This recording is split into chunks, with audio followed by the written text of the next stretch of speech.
దేవుని ఘనమైన నామమునకు స్తోత్రములు. ఈ వాగ్దానమును వింటున్న మీకందరికీ మన ప్రభువును ప్రియ రక్షకుడైన యేసుక్రీస్తు నామములో శుభములు, మా హృదయపూర్వకమైన వందనములు.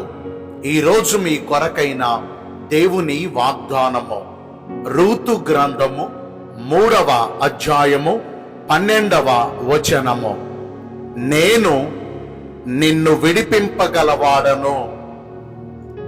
మంచి దేవుడైన యేసయ్య ఈ మంచి వాగ్దానమును నిశ్చయముగా నేడు మనందరి జీవితములలో నెరవేర్చునుగాక. ఆమేన్.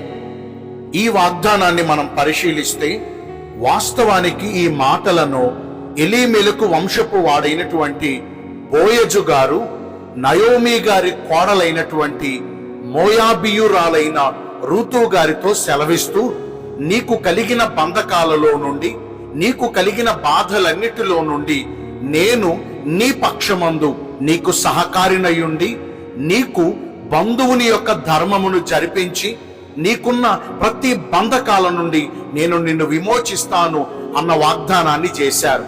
వాగ్దానము చేయుట మాత్రమే కాదు గాని, ఆయన సెలవిచ్చినట్లుగానే బోయజు గారు ఋతు గారి పక్షమందు బంధువుని ధర్మమును జరిపించి ఆమెకున్నటువంటి ప్రతి బంధకాలను విడిపించి ఆమెను గనురాలుగా ఆశీర్వదించారు.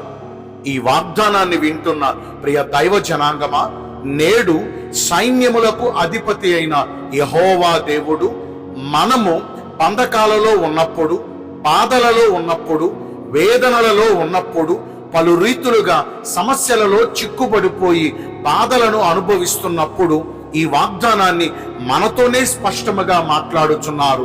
మనకు ఎవ్వరూ లేరని, అందరూ మనలను విడిచిపెట్టారని, మనము ఒంటరులుగా మిగిలిపోయామని, అనాథులుగా మిగిలిపోయామని మనకు కలిగిన పరిస్థితులను బట్టి వేదన పడుచున్నారా? ఆందోళన చెందకండి, కలవరపడకండి. యెహోవా కృంగి ఉన్న వారిని పైకి లేవనెత్తువాడు. ఆయన కన్నా మిన్నయైన బంధువు గాని, ఆయన కన్నా మిన్నయైన సహాయకుడు గాని మనకు ఎక్కడనూ లేరు. అలనాడు బోయజు గారు రూతు గారి పక్షమందు బంధువుని ధర్మమును జరిపించి ఆమెకున్న ప్రతి బంధకాలలో నుండి ఆమెను విడిపించినట్లుగా ఈ రోజున యెహోవా దేవుడు మన పక్షమునందు మనకు తోడుగా ఉండి మనకున్న ప్రతి బంధకాలలో నుండి ఆయన మరింత నిశ్చయముగా మనలను విడిపించగలిగిన సమర్థుడు.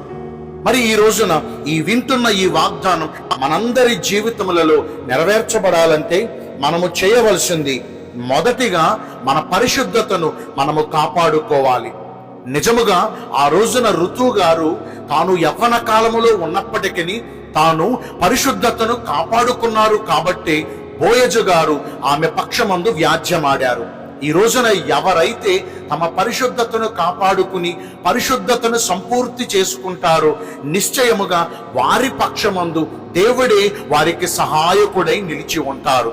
రెండవదిగా, మన మొదటి సత్క్రియల కంటే మునుపటి అనగా ఇప్పుడున్న సత్క్రియలు మరి అధికమవ్వాలి. సత్క్రియలు చేయు విషయములో, మంచి పనులు చేయు విషయములో మనము ఎక్కడా వెనకడుగు వేయకూడదు, వెనకబడిపోకూడదు. అలనాడు మోయాబీయురాలైన రూతు గారు సత్క్రియలు చేయు విషయములో అంతకంతకు మెరుగు చేయబడింది. ఈ రోజున మరి మన సత్క్రియలు ఎలాగున ఉన్నాయి? సత్క్రియల విషయంలో మనము ఆసక్తి కలిగి ఉన్నామా? మనము సత్ప్రవర్తన కలిగిన వారమైతే నిశ్చయముగా ప్రభు సన్నిధి, ప్రభు యొక్క సహకారము ఎప్పుడూ మనకు తోడుగా ఉంటుంది. మనకున్న బంధకాలలో నుండి మనము విడిపించబడతాము. మరి అలాగున ప్రవర్తిద్దామా? దేవుడి కొద్ది మాటలు మన వినికిడిలో దీవించునుగాక. ఆమేన్. మీ అందరి కొరకు చిన్న ప్రార్థన చేస్తానండి. పరిశుద్ధుడా, ప్రేమ కలిగిన యేసురాజా, నీ కృప కలిగిన ఘనమైన నామమును బట్టి నిండు మనసుతో కృతజ్ఞతాస్తుతులు, స్తోత్రములు, వందనాలు చెల్లిస్తున్నాము. మీరు మమ్మను విడిపించగలిగిన శక్తిమంతుడు. మీ చిత్త ప్రకారము నడిస్తే ఈ వాగ్దాన ఫలము మా జీవితములో నిశ్చయంగా నెరవేర్చబడుతుంది.